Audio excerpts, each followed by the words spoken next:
इसमें हम आपको बताएंगे अपठित गद्यांश, अपठित काव्यांश, पत्र, निबंध, अर्थ संबंधी प्रश्न, इक्ष्टिस व कृतिका के प्रश्नोत्तर आदि। इसमें पेपर जो है प्रश्न पत्र किस प्रकार से बन करके आएगा, तो इसमें सबसे पहले इसमें आपको बताएं कि खंड 4 खंड होते हैं।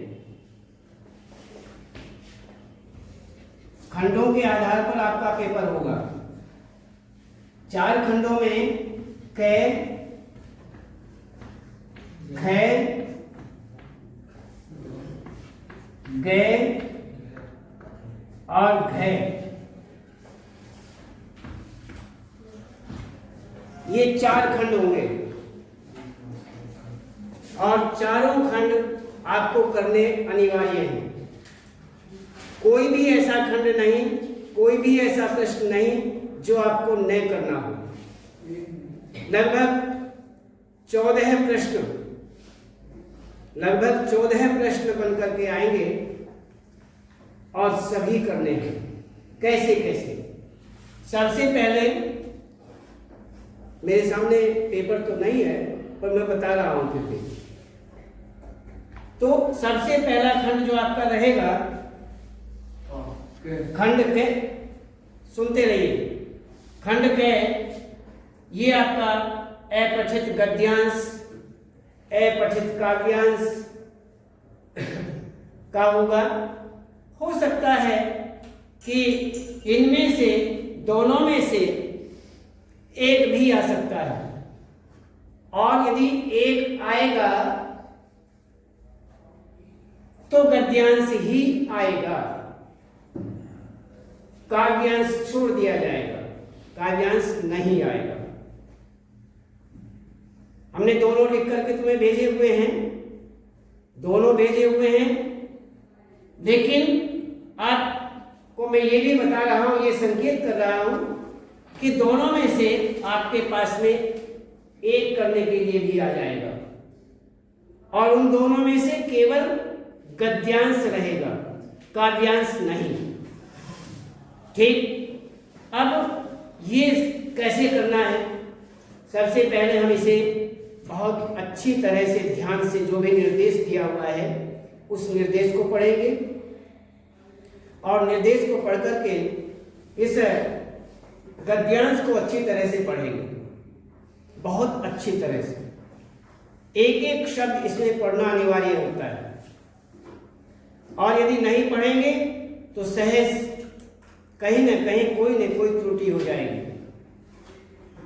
अब हमने गद्य को तो पढ़ लिया, उसके नीचे प्रश्न लिखे हुए हैं।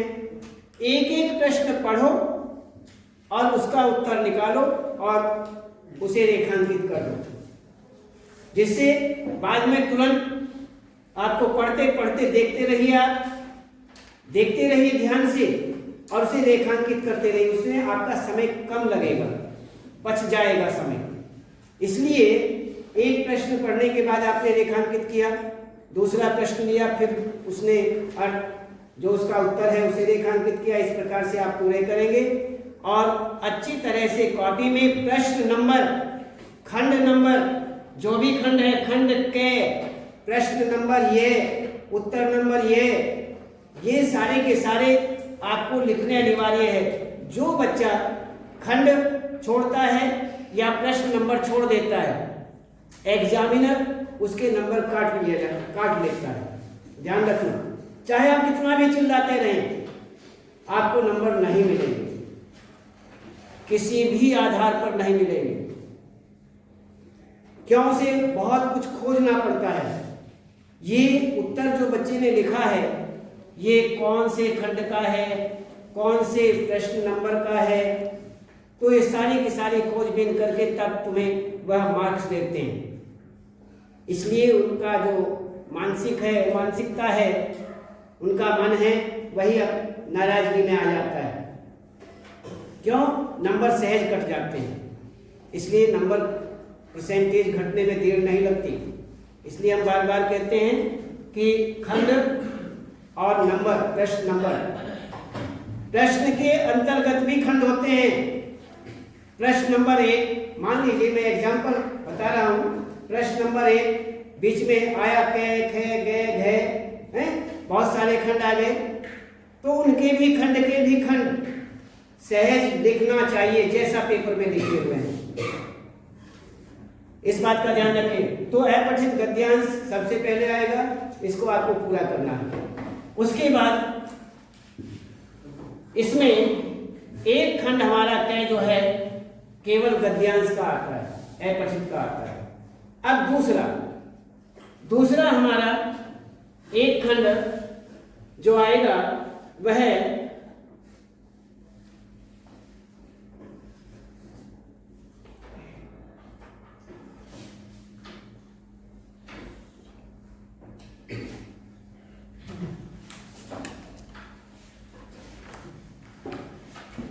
इसमें दूसरा खंड अच्छी तरह से देखिए। सबसे पहला खंड तो हमने आपको बताया, दूसरा खंड जो है आपका व्याकरण से संबंधित होता है। व्याकरण में हमने आपको क्या क्या बताया, एक बताए हैं शब्द निर्माण है, शब्द निर्माण में उपसर्ग है, प्रत्यय है, उपसर्ग और प्रत्यय आएंगे, समास आएंगे, अर्थ की दृष्टि से वाक्य भेद आएंगे, यहां तक आएंगे। इनका आप अच्छी तरह देखेंगे और ये सारे के सारे प्रश्न जो हैं ये हमारे ख खंड में आएंगे, ये ख खंड में आते हैं। व्याकरण का जो कार्य है वो ख खंड में आता है।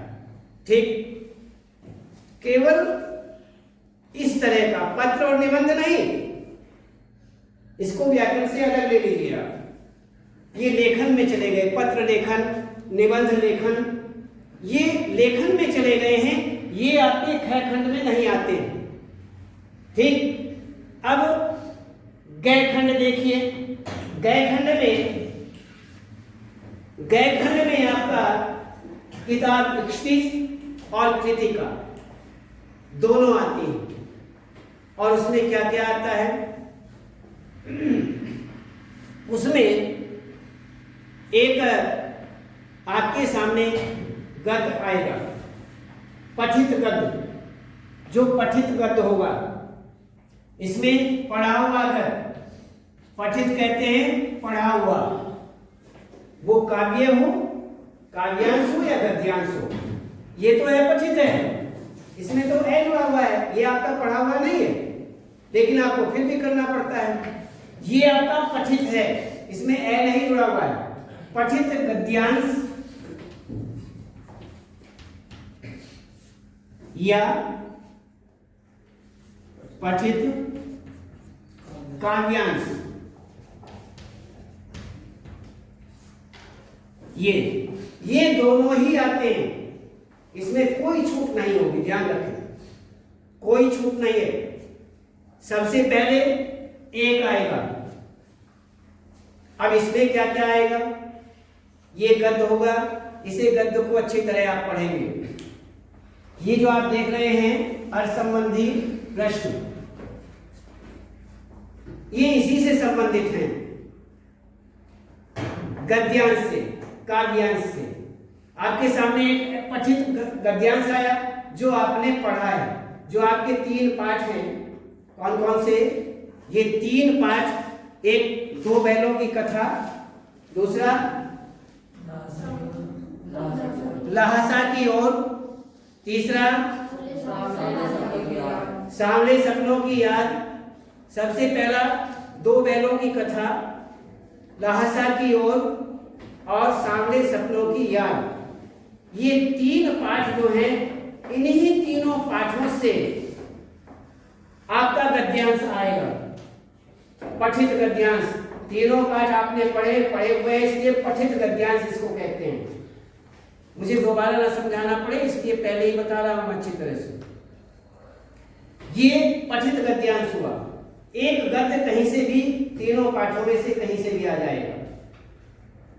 और वह अच्छी तरह से आप पढ़ेंगे और पढ़ करके सहज उनके नीचे 3 प्रश्न लिखे हुए होंगे। 3 प्रश्न ही आएंगे और तीनों प्रश्नों के आपको उत्तर लिखने हैं। ठीक हो गया। अब तीनों प्रश्न ये भी हो सकता है, वैसे ज्यादातर ये होता है कि केवल एक ही गद्य आता है, कोई छूट नहीं आती, इसे चॉइस बोलते हैं ना, है छूट कुछ नहीं होती है और आती भी नहीं। लेकिन फिर भी यहां पर हो सकता है कि 2 गद्य आ जाए, समझ रहे? 2 गद्यों में से आपको एक गद्य करना है, 2 तो करने ही नहीं है। यदि किसी कारणवश गलती से किसी प्रश्न में लिखा हुआ भी आ जाए तो भी आपको एक ही करना है, वह ठीक करा दिया जाए। यदि गलती से कोई ऐसा कारण बन जाए तो कह रहा हूं मैं, आपको एक गद्य करना पड़ता है। उसके प्रश्न 3 आएंगे, तीनों आपको करने हैं उस गद्यांश के आधार पर ही, उस गद्य से अलग आंसर नहीं, उसी गद्य को पढ़ करके उसी में से अर्थ निकालना है आपको। अर्थ संबंधी, अर्थ से संबंध है इन प्रश्नों का, समझ रहे ना? तो अर्थ संबंधी प्रश्न इसलिए कहा गया है। तो गद्यांश के नीचे 3 प्रश्न आएंगे और तीनों के आपको उत्तर देने हैं। उसके बाद 3 पाठ आपके गद्य के हैं, उन तीनों पाठों से एक प्रश्न बनकर के आएगा, उसमें 4 प्रश्न होंगे। उन चारों प्रश्नों को भी आपको करना है, गद्य से ही संबंधित हैं। गद्य के बाद में जो प्रश्न हैं वो उसी से 4 प्रश्न आएंगे, उन चारों प्रश्नों को भी आपको करना है। ठीक, गद्य के ही होंगे, गद्य पाठ। अब आइए काव्य पाठ, इसी प्रकार से काव्य पाठ, जैसे पठित काव्यांश 3 हैं हमारे पास। कौन कौन से हैं इसमें सिलेबस में? एक वाक्य ललगद्य, दूसरा बताइए जल्दी जल्दी,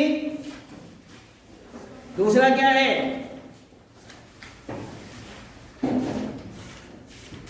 नहीं, इसमें एक है वाक्य और दूसरा सवैये और तीसरा कैदी और कोकिला। एक ललगद्य, रसखान, माखन लाल चतुर्वेदी, 3 दिए हैं। इनमें जो एक सबसे पहला है वह कोर्स में हमारे नहीं है, जिसे कबीर वाला, इसलिए 3 हमारे पास हो गए। तीनों में से कौन कौन से? वाक्य, ललगद्य, दूसरा सवैये, रसखान, तीसरा कैदी और कोकिला, माखन लाल चतुर्वेदी। तो ये 3 काव्य पाठ हमारे सामने हैं। अब तीनों में से कोई काव्यांश आएगा, उसे आप पढ़ेंगे और उसी के नीचे इसी प्रकार से 3 प्रश्न लिखे हुए होंगे। तीनों प्रश्नों को आपको उत्तर देना है और फिर दूसरा प्रश्न एक और बन करके आएगा, जिसमें 4 प्रश्न होंगे। चारों प्रश्नों के आपको उत्तर देने हैं। ठीक, तो इस तरह से आप अच्छी तरह से इन्हें करेंगे।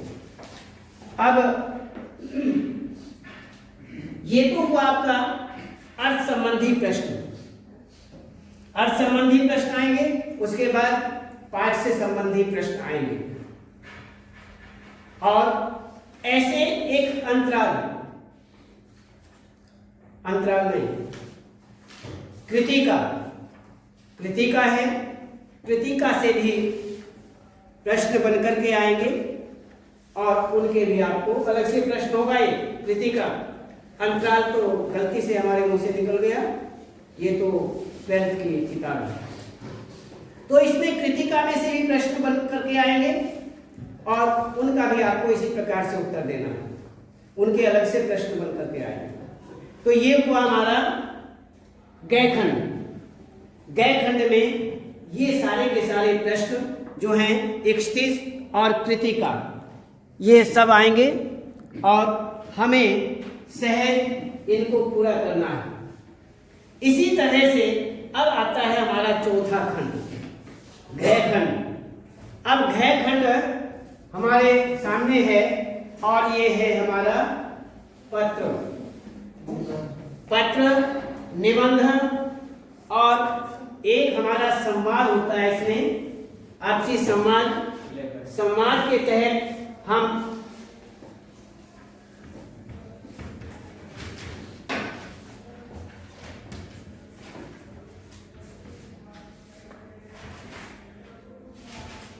संवाद लेखन, इसमें संवाद लेखन में दो की बातचीत होती है, वो किसी की भी हो सकती है। आप कहीं सब्जी खरीदने चले जाएं तो आपकी बातें किससे होंगी? सब्जी वाले से। तो सब्जी वाले के साथ में बातचीत करना, तो ये आपसी संवाद हुआ।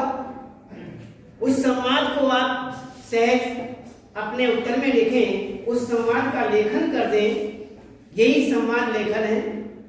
बोलचाल, आपस में बातचीत क्या होती है, यही संवाद है। तो इस प्रकार से अन्य बस के जो कंडक्टर होता है बस का, उससे संवाद होता है।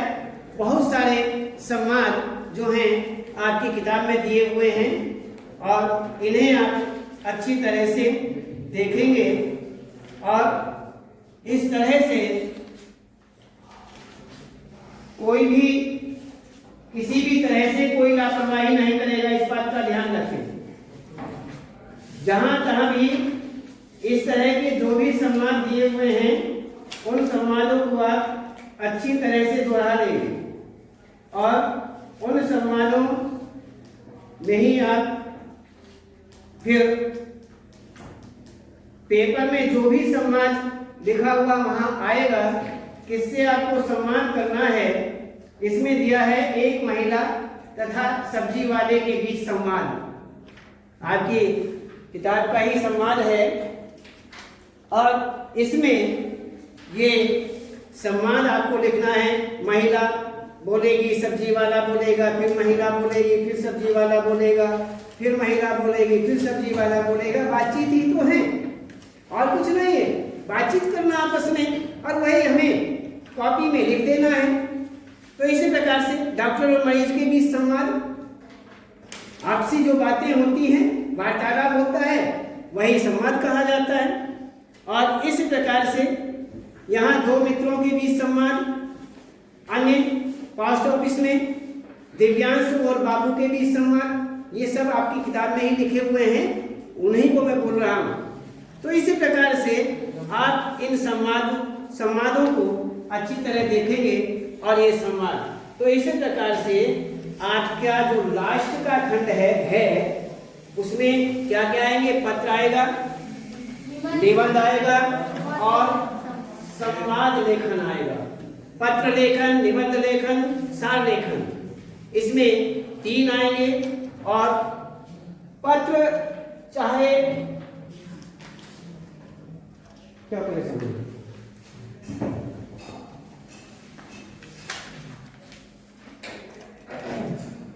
मुझे मजबूर ना करो, वीडियो बन रही है।